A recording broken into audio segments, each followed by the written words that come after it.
Bagaimana cara meningkatkan kualitas telur Anda? Bagaimana cara mendapatkan telur dengan kualitas yang lebih baik? Apa arti dari kualitas telur? Apakah kualitas telur sama dengan AMH atau cadangan ovarium Anda? Saya akan menjelaskan ini untuk Anda dalam video singkat ini. Kita akan membahas mengapa usia adalah faktor utama yang memprediksi kualitas sel telur. Nah, pertama-tama, kita harus memahami apa itu kualitas sel telur. Kualitas sel telur pada dasarnya berarti genetika sel telur. Ketika kita membicarakan sel telur Anda, sel telur tersebut sebenarnya mengandung semua kromosom yang Anda miliki. Jadi, ada gambar laboratorium dari set lengkap kromosomnya, disusun dalam pasangan bernomor berdasarkan ukuran, bentuk, dan struktur. Ini juga dikenal sebagai karyotipe. Karyotipe perempuan adalah 46XX.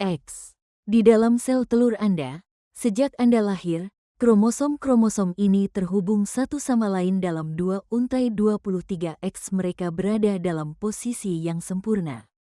Ini sebenarnya disebut fase metafase meiosis. Dan metafase berarti di tengah. Jadi kromosom-kromosom ini berpasangan di tengah. Dan saya tidak tahu mengapa ovarium dibuat seperti ini. Tetapi sel telur Anda tetap berada dalam fase metafase meiosis sejak Anda berada di dalam rahim ibu Anda. Dan mereka tetap seperti ini hingga Anda ovulasi, saat kromosom-kromosom tersebut terpisah. Sel telur Anda memiliki 23 kromosom.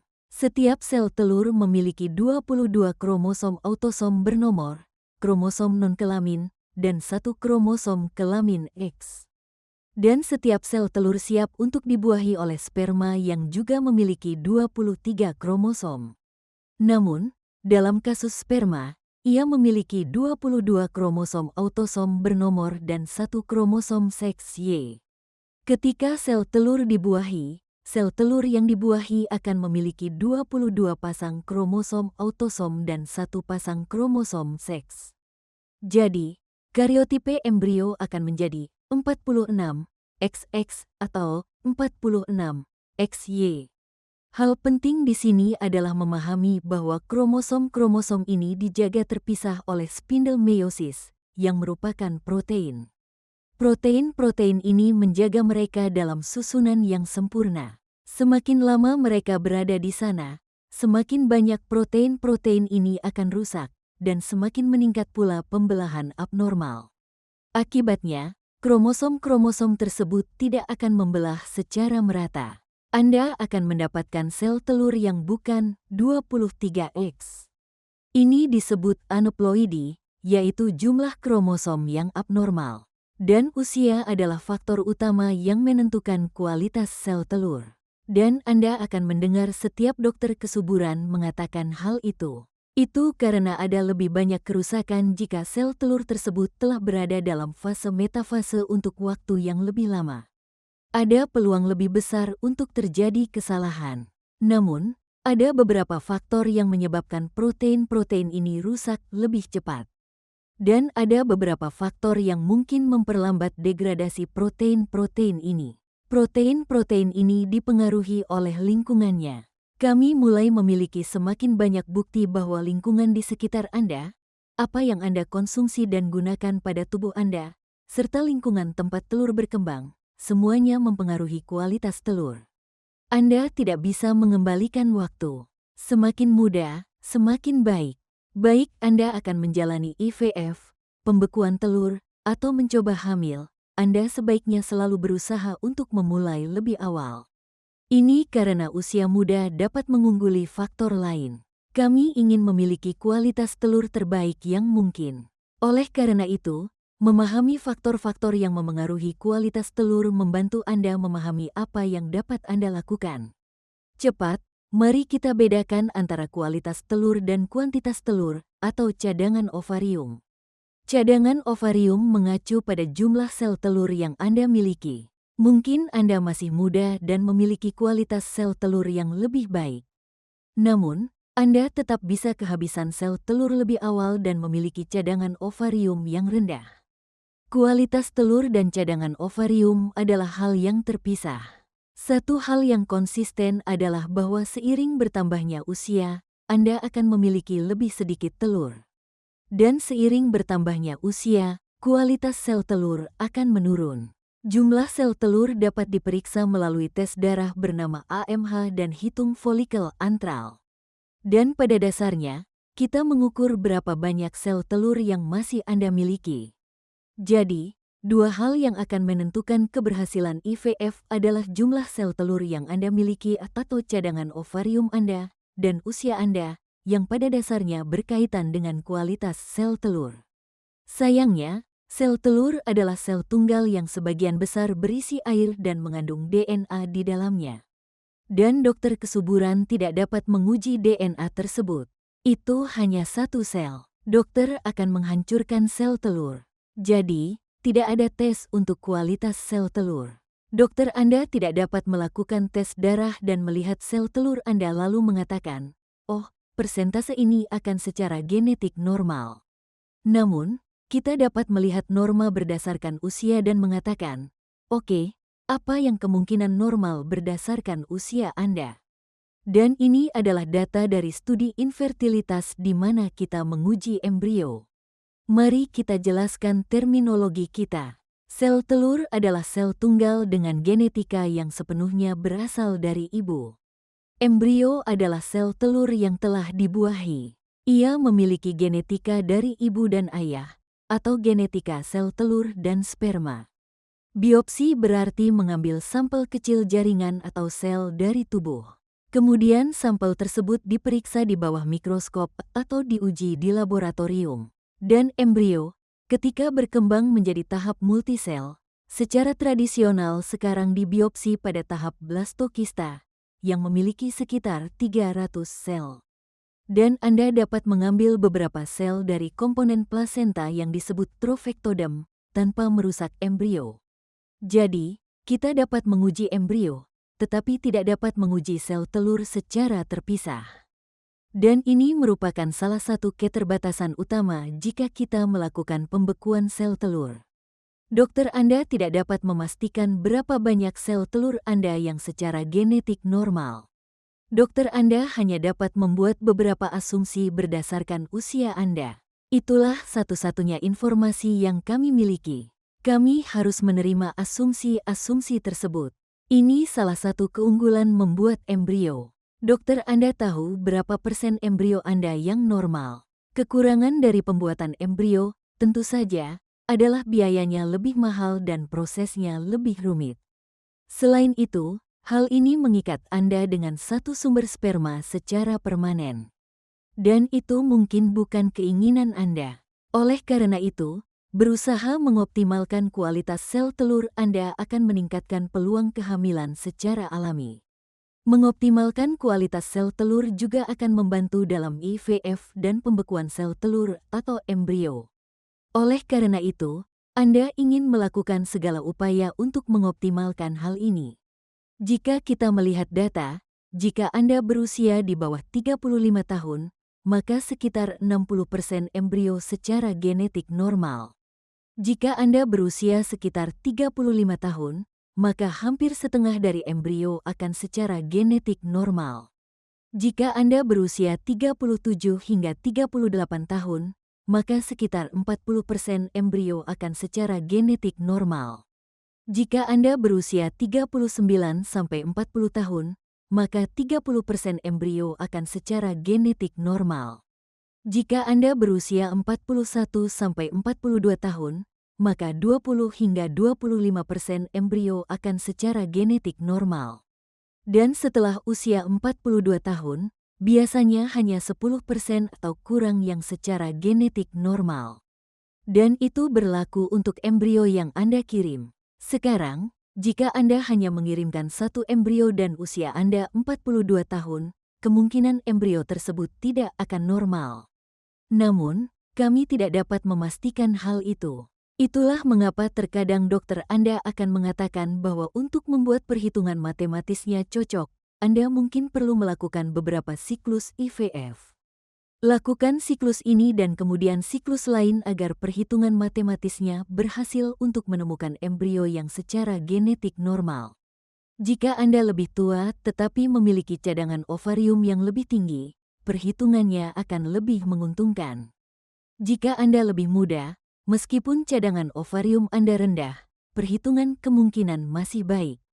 Ketika Anda semakin tua dan memiliki cadangan ovarium yang rendah, inilah saatnya Anda benar-benar perlu memahami peluang keberhasilan Anda. Dengan semua itu, bagaimana cara meningkatkan kualitas sel telur? Itulah yang dibahas dalam video ini.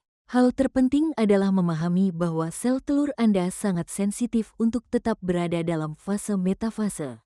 Jadi, toksin sangat berbahaya. BPA telah terbukti memiliki dampak negatif. PHT Hallets telah terbukti memiliki dampak negatif. Hal-hal seperti asap rokok dapat mengurangi kualitas dan jumlah sel telur Anda.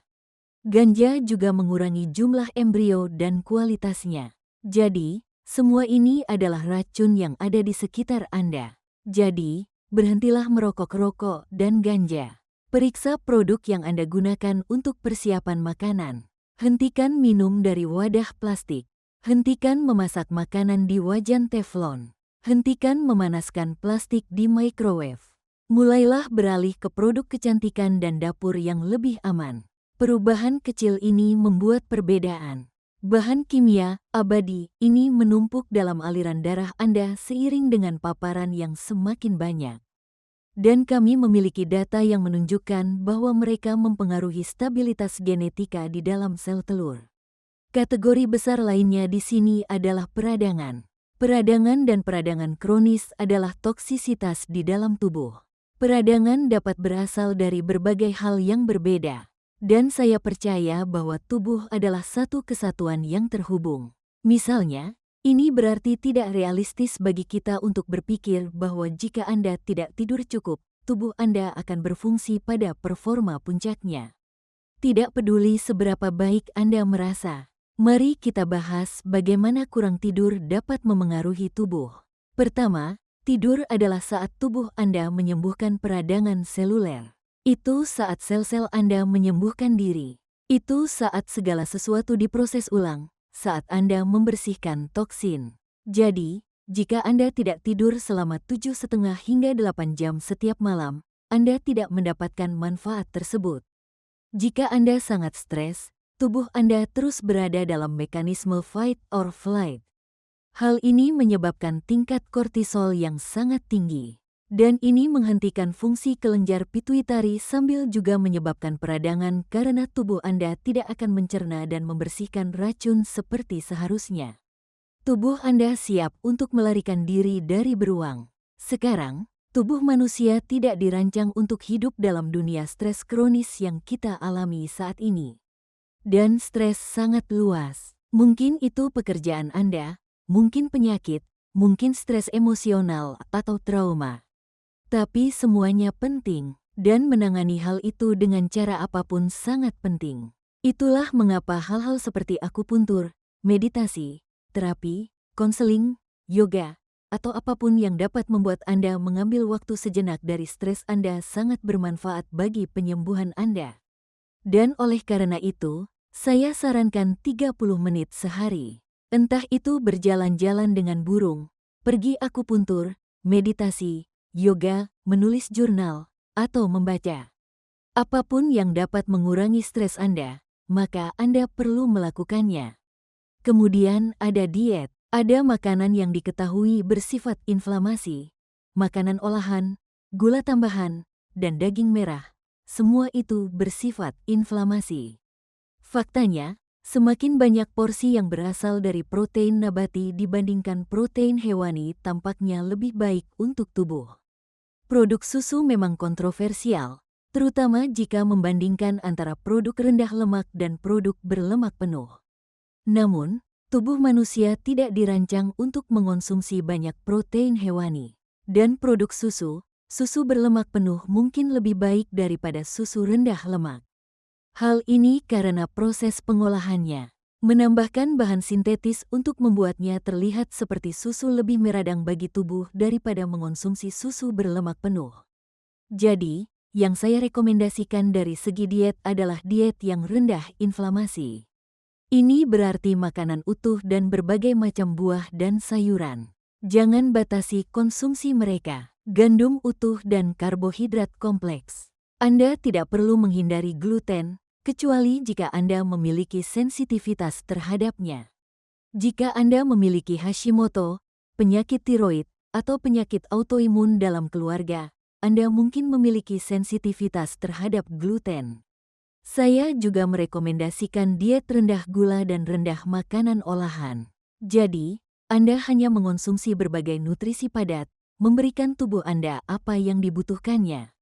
Sekarang, apakah ini berarti Anda tidak boleh makan kue?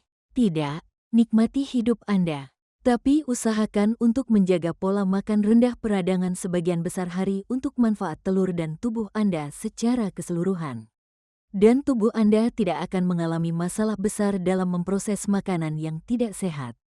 Anda tahu, jika Anda makan sepotong kue dan itu bersifat inflamasi, seiris kue sesekali di hari ulang tahun Anda tidak masalah. Tubuh Anda akan baik-baik saja, karena tidak terus-menerus terpapar peradangan. Dan kemudian kita punya suplemen. Jadi koenzim Q10 mungkin akan menjadi salah satu yang teratas. Ini membantu mendukung mitokondria, yang merupakan pusat energi sel. Kami juga menyarankan asam folat dan asam lemak omega 3. Asam lemak omega 3 sangat penting dalam perkembangan sel. Dan hal ini esensial dalam pembentukan sel telur. Kita melihat kualitas sel telur yang lebih buruk pada kekurangan vitamin D, jadi pastikan Anda mengonsumsi tambahan vitamin D. Kami merekomendasikan agar semua orang mengonsumsi 1000 unit internasional tambahan vitamin D selain yang terdapat dalam vitamin prenatal Anda. Cari asam lemak omega 3, EPA, dan DHA yang terdapat dalam vitamin prenatal Anda atau konsumsi secara terpisah. Koenzim Q10, dalam studi terbaiknya, direkomendasikan 200 mg per hari, 3 kali sehari. Jadi, jika suplemen prenatal Anda sudah mengandung koenzim Q, Anda mungkin perlu mengonsumsi tambahan sedikit. Kemudian kita akan membahas hal-hal yang spesifik untuk kondisi Anda. Jadi, jika Anda menderita endometriosis atau memiliki penyakit inflamasi lainnya, kadar tinggi vitamin C, vitamin E, dan asetilsistin juga dapat bermanfaat. Jika Anda memiliki cadangan ovarium yang rendah, dia mungkin bermanfaat untuk meningkatkan kadar androgen. Jadi, itu bukan sesuatu yang bisa Anda konsumsi sembarangan. Anda perlu mengonsumsi suplemen yang sangat spesifik, dan sebaiknya konsultasikan hal ini dengan dokter Anda. Secara keseluruhan, jaga berat badan yang sehat, karena kelebihan berat badan juga bersifat inflamasi. Jadi, pikirkan tentang tidur yang cukup, makan sehat untuk tubuh Anda, mengonsumsi suplemen, menjaga berat badan yang sehat, dan berolahraga. Saya tidak merekomendasikan latihan yang stres dan intens terus-menerus, karena hal itu dapat menyebabkan peradangan. Apakah itu berarti Anda tidak boleh berolahraga dengan intensitas tinggi? Tidak.